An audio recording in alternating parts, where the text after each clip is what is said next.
Welcome to Part 6 of the Cartwright Murder. Visit brooksaudiobooks.com for an awesome collection of unique, full-length audiobooks. And be sure to subscribe to be notified when new books are released. Chapter 26. Nothing we had experienced before could compare to this. The murder and Thomas's sudden death had felt distant, something we could observe from the sidelines. But with Michael's disappearance, everything changed. Our once tight-knit circle was shattered. We were no longer mere spectators watching a battle unfold. We were now at the center of this turmoil. Yet there was no time to articulate such thoughts. My mind was fixated on one chilling idea, that Michael had been harmed, and every moment we wasted could be critical. Mr. Hartley returned around 8 the next morning, covered in mud and missing his hat. We were a grim group sitting around the breakfast table, where no one had any appetite. As we sipped black coffee, the detective recounted what he had discovered about Michael's whereabouts the night before. Following his movements had initially been straightforward, thanks to the car he had taken. Mr. Burns, the other detective, had also trailed a similar vehicle for miles at dawn, only to realize it was just a touring car on a long-distance run. "He left here about 10 minutes after 8, Mr. Hartley said. He went alone, and at 8:20 he stopped at Dr. Walker's.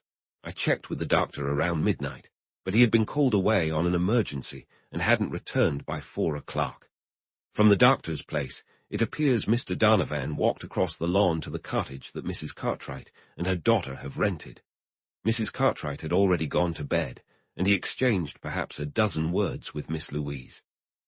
She won't disclose what they said, but it's clear she suspects something is wrong. She thinks there's foul play, although she's uncertain about the details. After that, he seemed to head straight for the station, moving quickly. The flagman at the Carroll Street crossing noticed the car as it rushed by. He recognized the siren.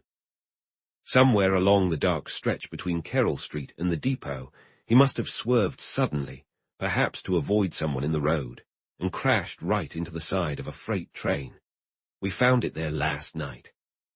He could have been thrown under the train by the impact, I said, my voice shaky.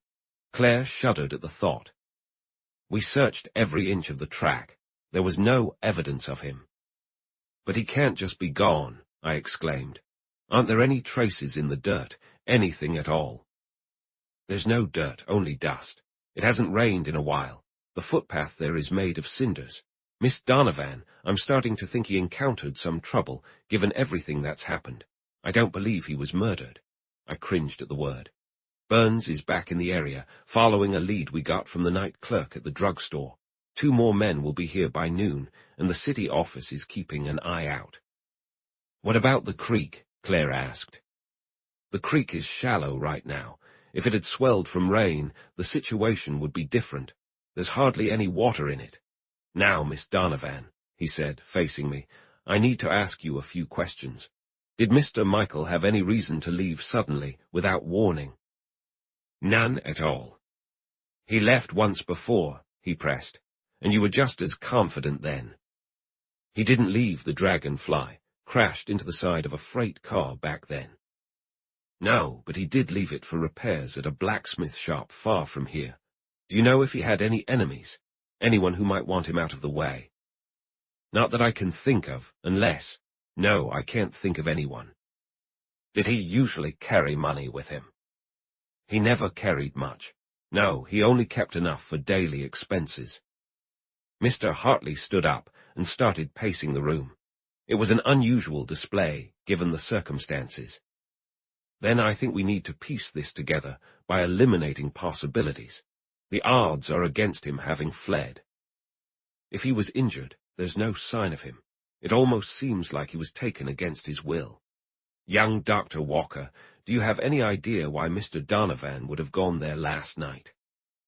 I truly don't understand, Claire replied, deep in thought. I doubt he even knew Dr. Walker, and given the circumstances, they couldn't have had a friendly relationship. Hartley perked up, gradually eliciting the unfortunate tale of Michael's romance and the fact that Louise was set to marry Dr. Walker. Mr. Hartley listened intently. There are some intriguing developments here, he remarked thoughtfully. The woman claiming to be Lucian Wallace's mother has not returned. Your nephew seems to have vanished without a trace. There's a concerted effort underway to breach this house. In fact, it has already happened. Just look at what occurred with the cook yesterday, and I have a new piece of information.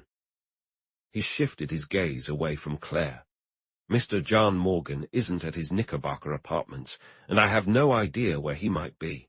It's a mess, really, like a Chinese puzzle.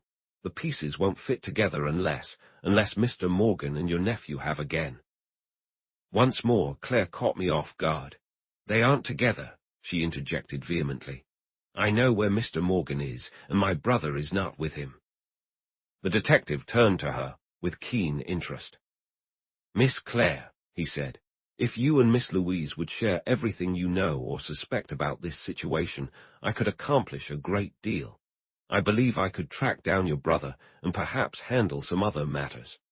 But Claire's gaze remained unwavering. Nothing I know could help you find Michael, she insisted stubbornly. I am as clueless about his disappearance as you are, and all I can say is this. I do not trust Dr. Walker. I believe he hated Michael, and if he had the chance, he would want him gone. You might be onto something. I've had a similar theory myself. Dr. Walker left late last night for a critical case in Summitville and hasn't returned yet. Burns tracked him there. We've discreetly asked around at the Greenwood Club and throughout the village, but there's absolutely nothing to go on except this. Up on the embankment above the railroad, near where we found the car, there's a small house. An elderly woman and her daughter, who has a significant limp, live there. They clearly heard the impact when the dragonfly collided with the car and ventured to the end of their garden to take a look. They could see the automobile's lights and thought someone might be injured. Despite the darkness, they could make out two figures standing together. Curious, the women left the fence and took a winding path down to the road. When they arrived, the car was still there, the headlights shattered and the hood crumpled, but no one was in sight. The detective left right away, and Claire and I were left with the task of waiting and watching. By lunchtime, nothing had turned up, and I was beside myself with worry. I finally went upstairs to Michael's room, overwhelmed by the need to escape the terror mirrored in Claire's eyes. Emily was in my dressing room, suspiciously red-eyed, struggling to fit a right sleeve into the left armhole of a new blouse for me. I was too shaken to scold her. "What name did that woman in the kitchen give?" she asked, angrily pulling out the misfit sleeve. "Bliss, Maddie Bliss," I answered. "Bliss, M.B. Well, that's not what she has on her suitcase. It's marked NFC. I wasn't concerned about the new cook and her initials. I put on my bonnet and called for what the Casanova liveryman referred to as a stylish turnout. Once I decided on a course of action, I was never one to back down. Warner drove me, clearly irritated, as he handled the livery horse like he was maneuvering the dragonfly. He awkwardly searched for the clutch with his left foot and instinctively worked his right elbow at an imaginary horn whenever a dog crossed our path. Warner had something weighing on his mind, and as we turned onto the road, he finally spoke up. "Miss Donovan," he began, "I overheard part of a conversation yesterday that puzzled me. I shouldn't have been eavesdropping, but it's been on my mind all day, and I felt I had to tell you. Yesterday afternoon, while you and Miss Claire were out driving, I was trying to fix the car after the fire. I stopped by the library to see if Mr. Donovan needed help with it. As I crossed the living room, where Miss Emily told me he was, I heard him talking to someone. He was pacing back and forth, and let me tell you, he was furious." "What did he say?" "The first thing I caught was, 'Excuse me, Miss Donovan,' but he said, 'The damned rascal,' and I'll see him in, well, he actually said, 'in hell first.' Then I heard a woman's voice. She said, 'I warned them, but they thought I would be scared.'" "A woman? Did you find out who it was?" "I wasn't eavesdropping, Miss Donovan," Warner replied with a hint of pride. "But the next part really struck me. She said, 'I knew something was off from the beginning. A man isn't fine one day and dead the next without a reason.' I thought she was talking about Thomas." "And you don't even know who she was," I exclaimed. "Warner, you had the key to this whole situation right in front of you, and you didn't use it. but there was nothing more to be done in that moment. I resolved to look into it when I got home, even as my current mission took up my thoughts. I needed to see Louise Cartwright and figure out what she knew, or suspected, about Michael's disappearance. Yet, as in every direction I turned, I faced obstacles. A neat maid answered the bell, standing firmly in the doorway, making it impossible to maintain any dignity while trying to pass her. "Miss Cartwright is quite ill and cannot see anyone," she said. I didn't buy it. "And what about Mrs. Cartwright? Is she unwell too?" "She is with Miss Louise, and cannot be disturbed. Please tell her it's Miss Donovan, and that it's extremely urgent." "It wouldn't matter, Miss Donovan. I have my orders." Just then I heard a heavy step on the stairs. Through the maid's white-strapped shoulder, I caught sight of a familiar head of grey hair, and moments later Dr. Stewart stood before me. He looked serious, his usual friendliness replaced with a certain caution. "You're the very person I need to speak with," he said without delay. "Send away your carriage, and let me give you a ride home. What's going on with your nephew?" "He's gone missing, Doctor, and it seems like he may have been taken or—" I couldn't finish the sentence. The doctor quietly assisted me into his roomy buggy. For a while we drove in silence, but then he turned to me. "Now tell me everything," he said, listening attentively as I explained. "And you believe Louise knows something?" he asked when I finished. "I don't just believe it, I'm certain. The strongest evidence. She asked me if there had been any news about him. She won't let Walker in the room, and she made me promise to see you and tell you this. Don't stop looking for him. Find him soon. He's alive." "Well," I replied, "if she knows that, then she definitely knows more." "She's a cruel and ungrateful girl," someone said. "She's actually a very sick girl," he replied seriously. "Neither of us can judge her until we understand everything. Both she and her mother are mere shadows of their former selves. Beneath all this chaos, the sudden deaths, the bank robbery, the break-ins at Sunnyside, and Michael's disappearance, there's a mystery that, mark my words, will eventually come to light. And when it does, we will see Louise Cartwright as a victim." I hadn't paid attention to our direction, but now I realized we were alongside the railroad. A group of men stood by the tracks, and I gathered this was where the car had been found. The siding, however, was empty. Aside from a few splintered bits of wood scattered on the ground, there was no sign of an accident. "Where is the freight car that was struck?" the doctor asked a nearby bystander. "It was taken away at dawn, right after the train was moved." There was nothing more to be done. He pointed to the house on the embankment where the old lady and her daughter had heard the crash and seen two figures near the car. We then drove slowly home. I had the doctor drop me off at the gate, and I walked toward the house, passing the lodge where we had found Louise and later poor Thomas, up the drive where I had spotted a man watching the lodge and where Rosie had been frightened, past the east entrance, where not long ago there had been a desperate attempt to get into the house, and where 2 weeks prior Emily and I had seen the strange woman. Not far from the west wing lay the charred remains of the stables. I felt like a wreck myself as I paused on the broad veranda before stepping inside the house. 2 private detectives had arrived while I was away, and I was relieved to hand over the responsibility for the house and grounds to them. Mr. Hartley had organized for additional help in the search for the missing man, and at that moment the countryside was being combed from all angles. The household staff was short once more that afternoon.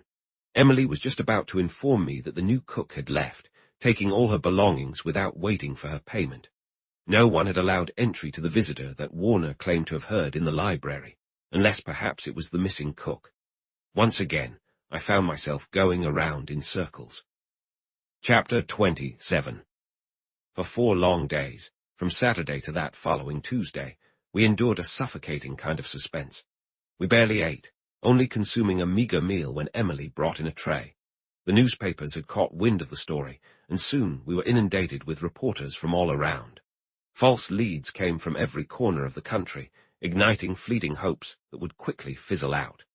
Morgues and hospitals within a 100-mile radius had been scoured without yielding any results. Mr. Hartley took it upon himself to oversee the organized search, and every evening, regardless of where he was, he called us on the long-distance line. His message was always the same. Nothing new today. There's a new lead to follow. Maybe tomorrow will bring better news. With heavy hearts, we would hang up the receiver and return to our silent watch. The stillness was unbearable. Emily cried throughout the day, and since she knew I couldn't stand tears, she sniffled softly around the corner. "For heaven's sake, smile," I snapped at her, and her pathetic attempt at a grin, with her puffy nose and red eyes, sent me into a fit of laughter and tears. Soon enough, like the foolish old friends we were, we found ourselves sitting side by side, weeping into the same handkerchief. Though life continued around us, the daily occurrences barely registered.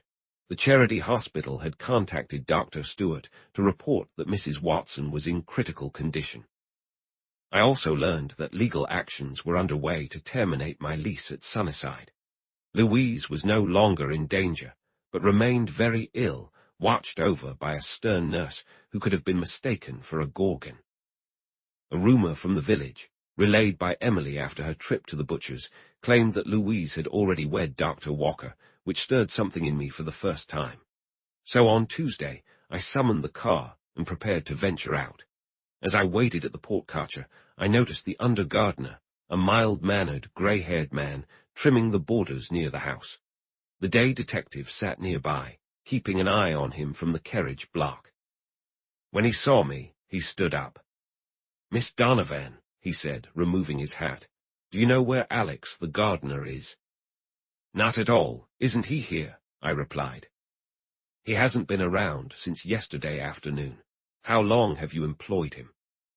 "Just a couple of weeks." "Is he reliable, competent?" "I can't really say," I said, feeling uncertain. "The place looks fine to me, but I know little about gardening. I'm more familiar with boxes of roses than with bushes." "This man," he said, gesturing to his assistant, "claims Alex isn't really a gardener, says he doesn't know much about plants." "That's odd," I said, deep in thought. "He came to me from the Brays, who are currently in Europe." "Exactly," the detective smiled. "Not every man who mows grass can call himself a gardener, Miss Donovan. Right now, our policy is to assume that anyone around here is up to no good until proven otherwise." At that moment, Warner arrived with the car, and our conversation paused. As he helped me inside, the detective leaned in to add something. "Don't mention anything to Alex if he returns," he cautioned. I decided to go to Dr. Walker's next.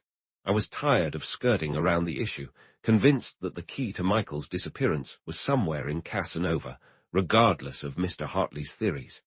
The doctor was in. He came immediately to the door of his consulting room, and his demeanor lacked its usual warmth. "Please come in," he said sharply. "I think I'll stay here, Doctor." I didn't like his expression or the way he was acting. There was a subtle shift in both. He had shed his friendly facade, and I sensed he was anxious and worn. "Dr. Walker," I began, "I've come to ask you some questions. I hope you'll be willing to answer them. As you know, my nephew is still missing." "I'm aware," he replied stiffly.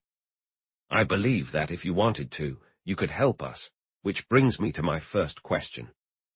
Can you tell me what you talked about with him the night he was attacked and taken away?" "Attacked, taken away," he responded, feigning surprise. "Honestly, Miss Donovan, don't you think that's a bit of an exaggeration? I understand this isn't the first time Mr. Donovan has gone missing." "Enough with the semantics, Doctor. This is a matter of life and death. Will you please answer my question?" "Of course. He mentioned his nerves were unsettled, and I prescribed something for him. It goes against my professional ethics to share even that much." I couldn't directly accuse him of lying, but I knew it was a lie. I took a gamble. "I wondered if it had something to do with Nina Carrington," I said, watching him closely. For a brief moment, it looked like he might strike me. He turned pale, and a small, twisted blood vessel on his temple throbbed strangely. Then he forced out a short laugh. "Who is Nina Carrington?" he asked. "I'm going to find out," I replied, and he fell silent immediately. It became clear that he feared Nina Carrington far more than he feared any evil spirit. Our goodbyes were brief. We simply stared at each other across the waiting-room table, which was cluttered with old magazines. Then I turned and walked out. "To Richfield," I instructed Warner, and as we drove I thought deeply. Nina Carrington, Nina Carrington. The sound of the wheels seemed to echo the name. Nina Carrington, N.C., and in that moment it all clicked. I realized there had been an N.C. on the suitcase of the woman with the scarred face. It all seemed so clear now. Mattie Bliss was Nina Carrington. She was the one Warner had heard in the library. It was something she had said to Michael that had driven him desperately to Dr. Walker's office, which might have led him to his doom. If we could find her, we might finally discover what had happened to Michael. We were nearly at Richfield, but my mind was elsewhere, lost in memories of that unforgettable night with Michael. What had he said to Louise that drove her up to Sunnyside, frantic with worry for him? As I pulled up outside the Tate cottage, I resolved that I would see Louise, even if I had to sneak into the house after dark. The scene at the cottage was much as I remembered. Mrs. Tate, the baby carriage in the path, the children swinging nearby, everything was just as it had been. She approached me, and I noticed the worry lines on her face had softened. She looked youthful, almost lovely. "I'm glad you've returned," she said. "I think I need to be honest with you and return your money." "Why's that?" I asked. "Did the mother show up?" "No, but someone did come and pay for the boy's board for a month. She talked to him for quite a while, but when I asked him later, he didn't know her name." "What kind of woman was she?" "Not very young. I'd say she was around 40.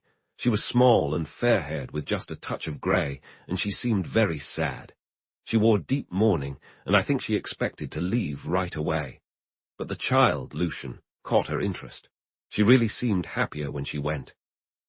"You're certain she wasn't the real mother?" "Oh no, not at all. She didn't even know which of the 3 children was Lucian. I wondered if she might be a friend of yours, but of course I didn't ask." "Was she marked by pockmarks?" I ventured. "No, not at all. Her skin was flawless like a baby's, but perhaps you'll recognize the initials. She gave Lucian a handkerchief and left it behind. It was very fine, with black borders and 3 hand-stitched letters in the corner. F.B.A. "No," I replied honestly, "I don't know her. F.B." It was undoubtedly Fanny Cartwright. After giving Mrs. Tate another reminder to keep quiet, we made our way back to Sunnyside. Fanny Cartwright knew about Lucian Wallace and appeared interested enough to visit him and support him financially. Who was the child's mother, and where was she? And what about Nina Carrington? Did either of them have any idea where Michael was, or what had happened to him? As we headed home, we passed the small cemetery where Thomas had been buried. I couldn't help but think that if Thomas had lived, he might have been able to help us find Michael. Further along was the larger burial ground, where Arnold Cartwright and his father rested beneath the towering granite monument. Of the 3, I believe Thomas was the only one truly mourned. Chapter 28. The resentment toward the deceased president of the Traders' Bank seemed to deepen over time. He had never been well liked, and his memory was condemned by those who had lost nothing, yet were repulsed by the endless tales of his greedy nature. The Traders' Bank had been a favored choice for small business owners, particularly for its dedicated savings department that welcomed modest deposits. Those who believed they could support themselves found themselves facing poverty, their savings of $200 or $300 gone. This aspect is common in bank failures, as the directors had promised an unrealistic 20% return on deposits. But like everything else during that time, the bank's collapse was almost forgotten by Claire and me. We never spoke of Jack Morgan. My impression of his guilt remained unchanged, and Claire understood my feelings. As for the murder of the bank president's son, I found myself torn. One moment I thought Claire might know, or at least suspect, that Jack was involved. The next, I worried that it might have been Claire herself who was responsible that night on the circular staircase. Then there was Lucian Wallace's mother, who also seemed a viable suspect. At times, I wanted to set aside all these suspicions and focus on the unseen perpetrator, whoever that might be. My greatest disappointment came from trying to find Nina Carrington. She had vanished without a trace. Given her distinctive nature, tracking her should have been manageable, but she was nowhere to be found. I described her to one of the detectives when I got home, hoping it would initiate a search. However, by nightfall, she was still missing. I then shared with Claire the details about the telegram I had sent to Louise when she was unwell, my visit to Dr. Walker, and my suspicion that Mattie Bliss and Nina Carrington were the same person. Claire agreed with me. It seemed highly likely. I kept silent about the detective's suspicions regarding Alex. Little things I hadn't noticed at the time suddenly resurfaced in my mind. An uneasy thought crept in that perhaps Alex was a spy, and by bringing him into our home, I had unwittingly played into the hands of our enemy.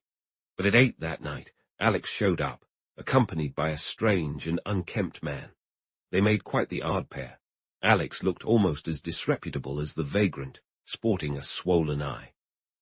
Claire had been sitting there, listlessly anticipating the evening message from Mr. Hartley, but when the unusual duo entered without any preamble, she sprang up, staring in disbelief. Winters, the detective who kept watch outside at night, trailed closely behind them, his gaze fixed on Alex's companion. The situation quickly unfolded. The man was tall and lanky, dressed in ragged, filthy clothes, and appeared both terrified and embarrassed. Alex, however, seemed completely absorbed by something else, and I still wonder why he had left the house without permission the day before. "Miss Donovan," Alex said abruptly, "this man knows something crucial about Mr. Donovan's disappearance. I found him trying to sell this watch." He pulled a watch from his pocket and placed it on the table. My heart dropped. It was Michael's watch, a gift I had given him on his 21st birthday. "He claims he also had a pair of cufflinks, but sold those too," Alex continued. "For $1.50, the shabby man added hoarsely, glancing nervously at the detective. "He's not dead, is he?" I asked, desperation creeping into my voice. The vagrant cleared his throat. "Nom," he said in a low rasp. "He was hurt real bad, but he weren't dead. He was starting to come around when he paused, casting a wary look at the detective. "I didn't take it, Mr. Winters. I found it in the road, honest to God, I did." Mr. Winters ignored his protest entirely. "He was watching, Alex." "I think I should just tell you what he said," Alex interrupted. "It'll be faster. When Mr. Hartley calls, we can set him straight. Mr. Winters, I found this man trying to sell that watch on 5th Street. He wanted $3 for it." "How did you recognize the watch?" Winters snapped. "Seen it before many times. I used it at night while I was keeping watch at the foot of the staircase." The detective seemed satisfied by this. "When he offered it to me, I knew it right away, and I pretended I was interested in buying it. We went into an alley, and that's how I got the watch." The tramp shivered. It was clear how Alex had obtained the watch. "Then I got the whole story from this guy. He says he witnessed everything. He claims he was in an empty car that got struck by the automobile." The tramp chimed in, relaying his account with frequent clarifications from Alex and Mr. Winters. His words were a strange mix, where familiar terms took on odd meanings, but eventually it all became clear. On the night in question, the tramp had been pounding his ear, which struck me as quite vivid, in an empty boxcar along the siding at Casanova. The train was headed west and was set to leave at dawn. He and the brakeman were on friendly terms, and everything was going smoothly. Round 10 o'clock, or perhaps even earlier, a loud crash jolted him awake. He tried to open the door but couldn't budge it, so he slipped out the other side, and just as he did, he heard someone groaning. His lifelong habits made him cautious. He climbed onto the bumper of a nearby car and peered through. An automobile had collided with the train car and was precariously balanced on 2 wheels. The tail lights were glowing, but the headlights were out. 2 men were leaning over someone, lying on the ground. The taller of the 2 started to jog along the train, searching for an empty boxcar. He found one 4 cars down and hurried back. They lifted the unconscious man into the empty boxcar and climbed in themselves, staying there for 3 or 4 minutes. When they finally emerged and closed the sliding door behind them, they climbed up the railroad embankment toward the town. The shorter one appeared to limp. The tramp was cautious and waited for about 10 minutes. When a group of women came down a path to the road to inspect an automobile, he remained hidden. Once they left, he crawled back into the boxcar and shut the door again. Lighting a match, he saw the figure of a man at the far end of the car, unconscious, gagged, and with his hands bound. The tramp wasted no time. He rifled through the man's pockets and found a little money and a pair of cuff links, which he pocketed. Then he loosened the gag that was cruelly tight before making his exit, again shutting the door of the boxcar behind him. Outside, he spotted the watch on the ground. Later, he hopped onto a fast freight heading east and rode into the city. He managed to sell the cuff links, but when he tried to offer the watch to Alex, he got caught. The grim tale he told left me unsettled. I wasn't sure if I felt more anxious or slightly reassured. There was no doubt it was Michael. The questions on my mind raced. How badly was he hurt? How far had he been taken? This was the first real information we had received. My boy hadn't been killed outright. But instead of vague fears, a new terror took hold, the thought that he might be lying in some unfamiliar hospital, receiving only the cursory care given to charity cases. Even that would have been a blessing compared to the awful truth. Even now, I still wake up feeling cold and trembling with the horror of Michael's situation 3 days after his disappearance. Mr. Winters and Alex took care of the tramp with a warning. It was clear he had shared everything he knew. Just a day or two later, we felt grateful we had granted him his freedom. When Mr. Hartley called that night, we had news for him. He explained something I hadn't realized before. It wouldn't be easy to find Michael right away, even with this lead. By now, after 3 days, the cars could be scattered across the country. Still, he advised us to keep hoping, saying it was the best news we had received. Meanwhile, consumed with worry as we were, events at the house were moving quickly. We had one quiet day, and then Emily fell ill during the night. I rushed in when I heard her groaning and found her pressing a hot water bottle against her face, her right cheek swollen and shiny. "Is it a toothache?" I asked, not exactly kindly. "You brought this on yourself. A woman your age who would rather deal with an exposed nerve than get that tooth pulled, it would be over in no time." "So would hanging," Emily grumbled from behind the hot water bottle. I searched for cotton and laudanum. "You have a tooth just like it, Miss Maggie," she whined, "and I know Dr. Boyle has been trying to get it out for years." There was no laudanum, and Emily made a huge fuss when I suggested carbolic acid, just because I had used too much on the cotton once and burned her mouth. I'm sure it didn't cause her any lasting harm. In fact, the doctor later said that living on a liquid diet was a great way to give her stomach a break. But she refused to consider the acid, and her groaning kept me awake, so finally I got up and went to Claire's door. To my surprise, it was locked. I went around through the hall and entered her bedroom that way. The bed was made, and her dressing gown and nightdress were neatly laid out in the little room next door, but Claire was nowhere to be found. She hadn't undressed at all. I can't fathom what dreadful thoughts crossed my mind as I stood there. From behind the door, I could hear Emily grumbling, punctuated by sharp cries whenever the pain intensified. Without thinking, I grabbed the laudanum and returned to her side. It felt like an eternity before her groans finally quieted down. Every so often, I ventured to the hallway door and peered out, but saw and heard nothing amiss. Eventually, when Emily slipped into a doze, I dared to make my way to the top of the circular staircase, only to be met with the steady breathing of Winters, the night detective, dozing just inside the entryway. Then, from somewhere above me, I heard that same peculiar tapping sound that had drawn Louise down the stairs 2 weeks earlier. It was faint, a few muffled knocks, a pause, and then the same stealthy rhythm repeated. The comforting sound of Winter's breathing kept me from waking him. Knowing he was nearby brought me a measure of calm. I hesitated, letting ridiculous things Emily had said about ghosts flit through my mind. I'm not typically superstitious, but something about the darkness at that hour made those thoughts linger. I could sense the clothes chute almost beside me, though I could see nothing. My ears strained to catch any sound in the stillness. Then faintly I heard something close by. It was indistinct, and then it stopped. I noticed a slight rustle and a grunt from the foot of the staircase, followed by silence once more. I stood frozen, barely daring to breathe. And then I realized I was right. Someone was stealthily approaching the top of the staircase in the darkness. I leaned against the wall for support. My knees felt unsteady. The footsteps grew closer, and suddenly I thought of Claire. Of course, it had to be Claire. I reached out, but my hand met only empty air. My voice barely came out, but I managed to gasp, "Claire." "My goodness," a man's voice exclaimed nearby. Then everything went dark.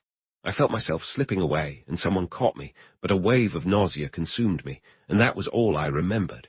When I finally regained consciousness, it was dawn. I found myself lying on the bed in Louise's room, the cherub on the ceiling watching over me, and a blanket from my own bed draped across me. I felt weak and unsteady, but I struggled to get up and made my way to the door.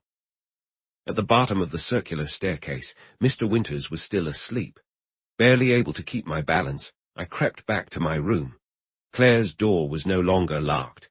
She was sleeping soundly like a weary child. In my dressing room, Emily was clutching a cold, hot water bottle, mumbling in her sleep. "There are some things you can't restrain with handcuffs," she murmured, her words slurred. Chapter 29. For the first time in 20 years, I stayed in bed that day. Emily was so alarmed, she nearly panicked, and called for Dr. Stewart right after breakfast. Claire kept me company in the morning, reading something I can't quite recall. I was too lost in my own thoughts to pay attention. I hadn't mentioned anything to the two detectives. If Mr. Hartley had been around, I would have told him everything, but I couldn't bring myself to speak with these unfamiliar men and confess that my niece had vanished in the middle of the night, that she hadn't even gone to bed, that while I searched the house for her, I encountered a stranger who, after I fainted, carried me into a room and left me there, to recover or not, at his discretion. The entire situation was dreadful. If the stakes hadn't been so high, it would have seemed absurd. Here we were, under constant watch by private detectives, with an extra man patrolling the grounds, yet we might as well have been living in a flimsy paper house for all the safety it provided. And then there was the man I'd met in the dark. He seemed just as startled as I was, and there was something about his voice, when he muttered that muffled exclamation, that rang a bell in the back of my mind. All morning, while Claire read on and Emily kept an eye out for the doctor, I wrestled with that voice but came up empty. There were other troubling thoughts as well. I wondered what Claire's absence from her room had to do with all of this, if it was connected in any way. I struggled to convince myself that she must have heard the strange noises before I did and had gone to check it out, but I have to admit, I felt like a coward that day. I couldn't bring myself to ask her. Perhaps it was good to have the distraction. It kept my mind off Michael and the unsettling story we'd learned the night before. Still, the day dragged on, each ring of the telephone heavy with unease and unanswered questions. Dr. Walker arrived shortly after lunch, asking to see me. "Go downstairs and check on him," I told Claire. "Make sure not to say I'm ill, just tell him I'm out. Find out what he wants, and from now on, let the staff know he isn't to be let in. I can't stand that man." Claire returned quickly, her cheeks slightly flushed. "He came to ask us to leave," she said, grabbing her book with a quick motion. "He said Louise Cartwright wants to come here now that she's on the mend."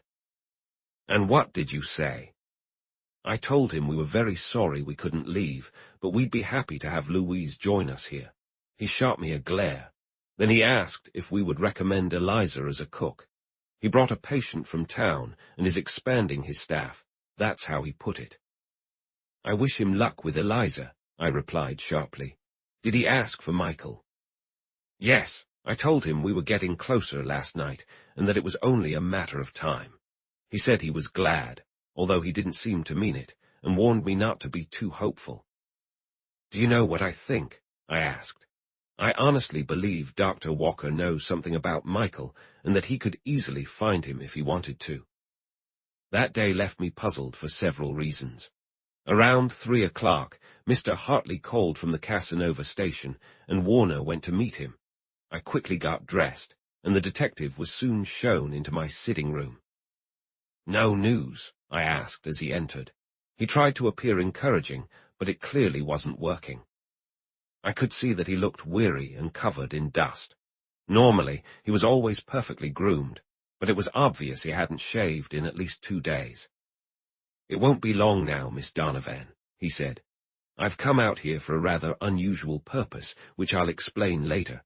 First, I have some questions. Did anyone come out yesterday to fix the telephone and check the wires on the roof?" "Yes," I replied immediately, "but it wasn't about the phone. He mentioned that the wiring might have caused the fire at the stable. I went up with him, but he only took a quick look around."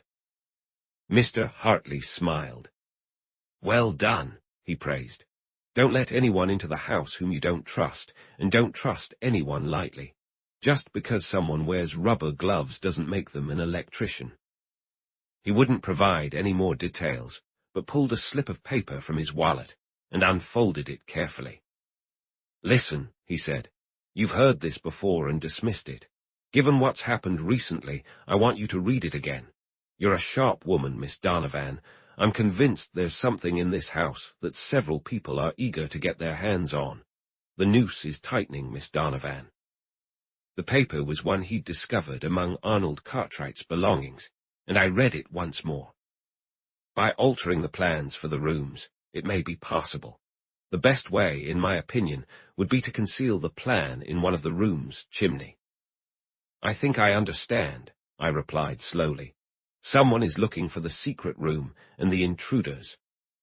And the damage to the plaster has been part of her investigation."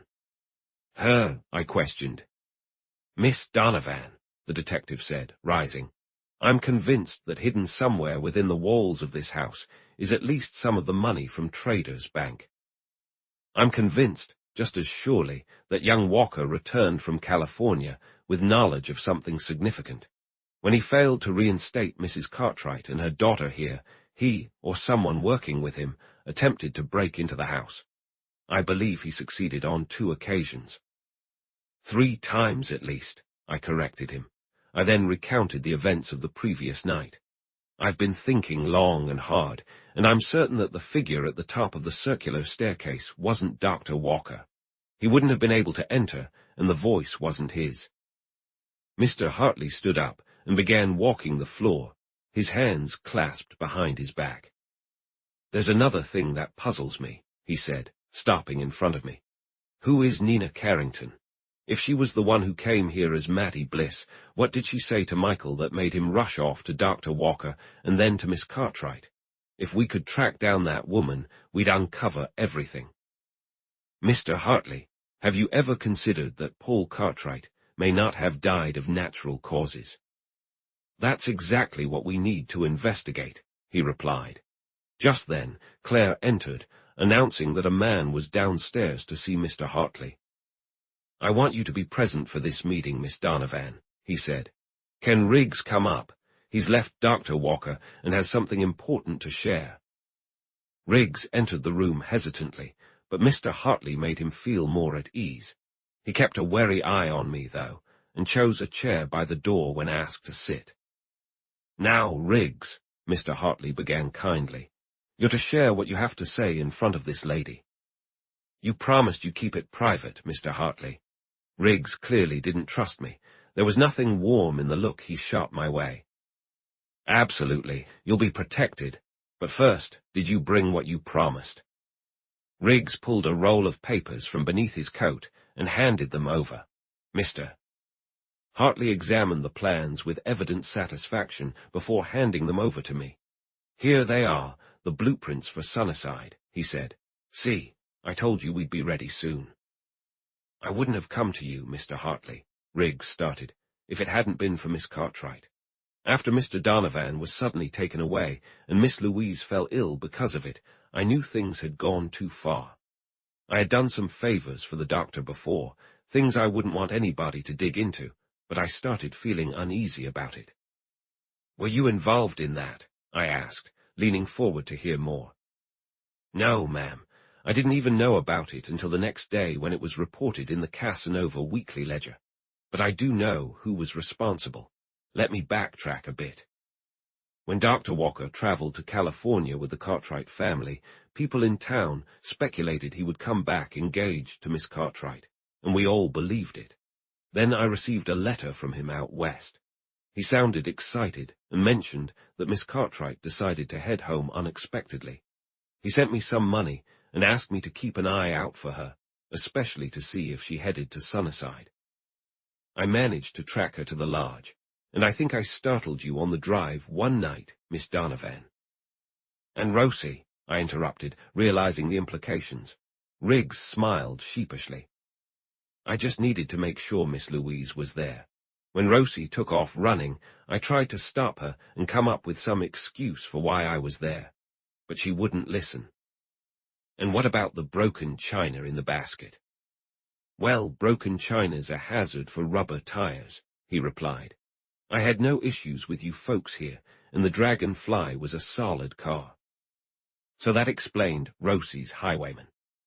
I telegraphed the doctor to let him know where Miss Louise was, and I kept an eye on her. Just a day or so before they returned with the body, I received another letter instructing me to keep an eye out for a woman who had suffered from smallpox. Her name was Carrington, and the doctor made it clear how serious this was. If I spotted her hanging around, I was not to lose track of her until the doctor returned. Well, I would have had quite the task on my hands, but the other woman didn't appear for a while, and when she finally did, the doctor was home. Riggs, I suddenly asked, did you enter this house a day or two after I took possession of it at night? I did not, Miss Donovan. I have never been in the house before. The Carrington woman didn't show up until the night Mr. Michael went missing. She arrived at the office late and the doctor was out. She paced around, clearly agitated. When the doctor didn't return, she became frantic. She wanted me to go look for him, and when he failed to show, she started hurling insults, said he wouldn't fool her. There was a murder underway, and she would see him hanged for it. She struck me as a dangerous character, and when she left around 11 o'clock and went over to the Cartwright place, I followed her closely. She circled the house first, peering up at the windows. Then she rang the doorbell, and as soon as the door opened, she slipped inside. How long did she stay? That's the strange part, Riggs replied eagerly. She didn't come out at all that night. I went to bed at daybreak, and that was the last I heard of her until the following day, when I saw her on a cot at the station, covered with a sheet. She had been struck by the express, and you could hardly recognize her, even in death. I believe she spent the entire night at the Cartwright house, and the agent mentioned she was crossing the tracks to catch the train to town when the express hit her. Another dead end, I exclaimed. So we're back at square one. Not quite, Miss Donovan, Riggs replied, his enthusiasm growing. Nina Carrington came from the town in California where Mr. Cartwright died. Why was the doctor so terrified of her? The Carrington woman must have known something. I spent 7 years with Dr. Walker, and I know him well. There are very few things that really scare him. I suspect he murdered Mr. Cartwright out there in the West. That's my theory. What else he might have done, I can't say. But he let me go and nearly choked me when I mentioned to Mr. Hartley that Mr. Donovan had been in his office the night he vanished, and when I mentioned overhearing their argument. What was it that Warner heard the woman say to Mr. Donovan in the library? The detective inquired. She said, I knew something was off from the very beginning. A man isn't fine one day and dead the next without a reason. How perfectly everything seemed to fall into place. Chapter 30. On Wednesday, Riggs shared with us the story of his connection to some previously mysterious events. Michael had been missing since the Friday night before, and with each passing day, I felt his chances of being found slipping away. I was all too aware that he could be carried off thousands of miles in a boxcar, possibly locked inside without food or water. I had read about cases where bodies were discovered trapped in cars on lonely sidings out west, and my heart sank with every hour that went by. His return would come as abruptly as his disappearance, and it would stem directly from the tramp Alex had brought to Sunnyside. It turns out this man was thankful for his freedom, and when he learned anything about Michael from another member of his group, because it was indeed a group, he was quick to pass the information along to us. That Wednesday evening, Mr. Hartley, who had been at the Cartwright house trying to speak with Louise, but was unsuccessful, encountered a figure at the gate of Sunnyside. This individual looked just as dishevelled and unkempt as the one Alex had captured. The man recognized the detective and handed him a crumpled piece of paper on which was scrawled the words, "He's at City Hospital, Johnsville." The tramp feigned ignorance about the message, claiming only that it had been passed to him from another hobo in Johnsville, who seemed to know it would be important to us. Once again, we turned to the long-distance telephone. Mr. Hartley called the hospital while we gathered anxiously around him. When there was no longer any doubt that it was indeed Michael, and that he would likely recover, we collectively laughed and cried in relief. I'm certain I kissed Emily in the moment, and there have been times since when I could almost swear I kissed Mr. Hartley, too, in the excitement. By 11 o'clock that night, Claire was on her way to Johnsville, 380 miles away, accompanied by Rosie. The household now consisted only of Mary Ann, Emily, and the undergardener's wife, who came daily to lend a hand. Thankfully, Warner and the detectives were staying in the lodge. Out of respect for Emily, they cleaned their dishes once a day and managed to whip up some strange meals based on their varying skills. One particular dish became their breakfast mainstay: bacon, hardtack, and onions, all fried together, and it stuck to their clothes and hair for the rest of the day. Nonetheless, I noticed they were almost comically grateful for the rare treat of a broiled tenderloin. It was only after Claire and Rosie had left, and Sunnyside had settled for the night, with Winters stationed at the bottom of the staircase, that Mr. Hartley brought up a topic he had clearly been planning. "Miss Donovan," he said, stopping me just as I was about to head to my room upstairs, "how are your nerves tonight?" "I have none," I replied cheerfully. "With Michael found, my worries have vanished." "I mean," he pressed, "do you think you could handle something rather unusual?" "The most unusual thing I can imagine is a quiet night, but if something happens, make sure I don't miss it." "Something is going to happen," he said, "and you're the only woman I can think to bring along." He glanced at his watch. "Please, don't ask me any questions, Miss Donovan. Put on sturdy shoes and some old dark clothes, and prepare yourself not to be surprised by anything." Emily was deeply asleep when I went upstairs, and I carefully gathered my things. The detective was waiting in the hall, and to my surprise, Dr. Stewart was with him. They were speaking in hushed tones, but fell silent when I came down. There were a few matters to attend to, checking the locks, instructing Winters to remain vigilant, and then, after turning off the hall light, we slipped through the front door and into the night. I didn't ask any questions. It felt like an honor to be included in their little group, so I decided to remain as quiet as they were. We crossed the fields, weaving through woods that nearly reached the ruins of the stable, going over stiles every now and then, and sometimes hopping low fences. The only sound broke the silence when Dr. Stewart let out a frustrated curse after running into a wire fence.